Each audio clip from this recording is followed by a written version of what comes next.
উপজেলা প্রশাসনের পক্ষ থেকে ক্ষুদ্র জাতিগোষ্ঠী আদিবাসীদের মাঝে শিক্ষাবৃত্তি ও অন্যান্য শিক্ষা উপকরণ সহ সর্বমোট 90টি উপকরণ বিতরণ করা হয়।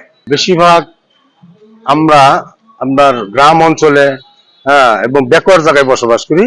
এতে মানে এটা অনেক দূরে, যেসব স্কুলগুলো আসলে 5 কিলো 6 কিলো এরকম দূরত্ব, সেজন্য সার্কেলটা আমাদের ছেলে মেয়েদের জন্য এবং ছাত্রছাত্রীদের জন্য খুব উপকার হয়েছে। এটা মানে বলা বাহুল্য কতটুকু উপকার হয়েছে। এতে আমাদের ছেলে মেয়েদের আরো লেখাপড়ায় উৎসাহ বাড়বে আমি আশা করি। আমার আজকে সাইকেল পেয়ে অনেক ভালো লাগছে।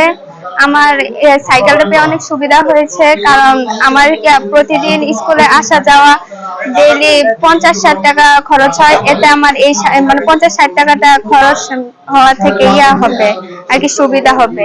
এখন আমার প্রতিদিন আমি স্কুলে যেতে পারবো সাইকেল দিয়ে। সাইকেল প্লাস সেলাই মেশিন প্লাস শিক্ষা উপকরণ দেওয়া হচ্ছে।